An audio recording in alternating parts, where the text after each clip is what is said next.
here with Jen Schneider, the president of the California Pawnbrokers Association, and you were just on the podcast. So it's great to have you back again live on Facebook. Welcome. Thank you so much. A lot of good feedback from the podcast. Everybody loves what you do, Yigal. Thank you. Thank you so much. Thank you for being on there and sharing. Thank you for it's a great event. CAPA, I've been coming for, I took a little bit break, like 2 years, but probably like 16 years. Been coming to the CAPA convention. Great people, great vendors, so much information. We were talking with Morris before about how much knowledge you gain just hanging out with other pawnbrokers. Yes, the bar's the place. That's the best schoolroom at convention. Yeah, that's what everyone's saying, right? It's like you got to go to the bar. You got to go to the bar. Yes. But also, like, just walking in here, you know, we talk about Pawn Family. Somebody made a post about this. I used Pawn Family when I first came up with a podcast because I wanted to give a term of like, how do I? It's not the pawn, you know, it's my pawn family. Right. And you really feel it here at CAPA. Everyone's giving each other hugs. How are you? They're close competitors. It doesn't even matter. There's a lot of love in the room.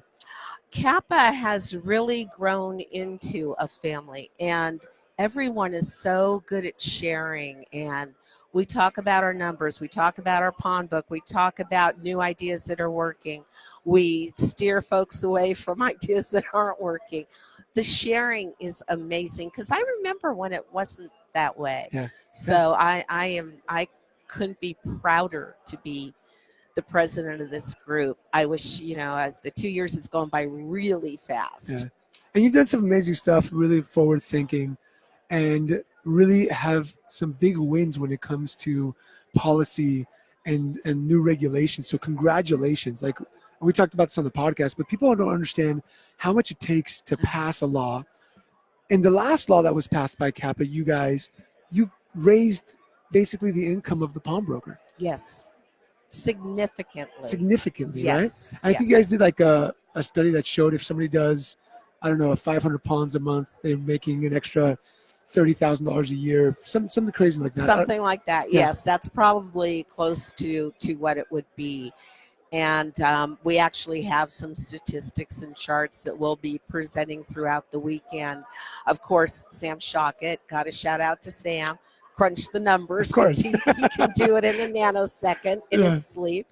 But it's a huge increase for our members, and we need it. We're in California, the most expensive state in the country to do business. Yeah, and if you're here either on the Pawn Leaders channel or you're in the Pawn Leaders podcast forum, if you're not a member of CAPA and you're thinking, well, it's a lot of money, it pays off. Just this legislation that passed pays your membership for 5, 6, 7 years, maybe more. It's true. But you've got to be involved. Because the thing that I see the most, all the podcast people who have been on the podcast, those who are successful, those who are doing the best are involved in their associations.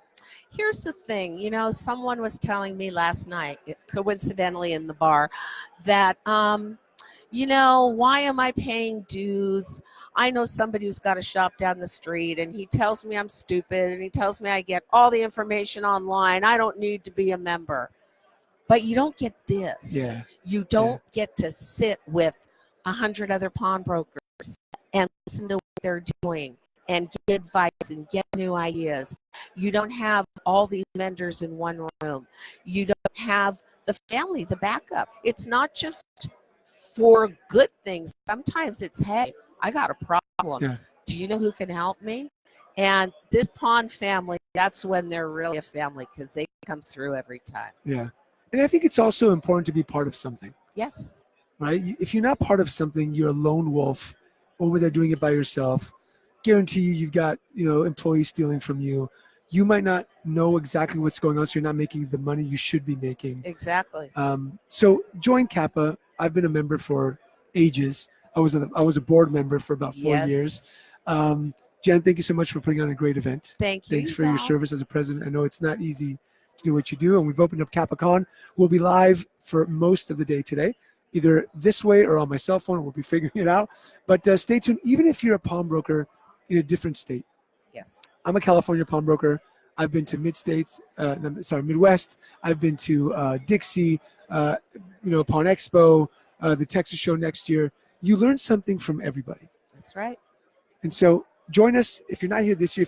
If you're in LA, close by, jump in your car, close up your shop, come register, registration is still available. You can pay for the day. You can pay for the rest of the weekend. You can pick and choose what events you want to go to. Yeah. But no matter what you come and do, even a dinner, the afternoon, you're going to learn. You're going to learn, and you're going to be glad, and you're going to want more CAPA. Love it. Stay tuned for many more lives here. Raul Lozazan, hi Raul, good to see you. Stay tuned for more CAPA-Con. That's what we're calling it now, right? Nice. The CAPA-Con here in beautiful Long Beach. Thank you so much. Thank you, Yigal.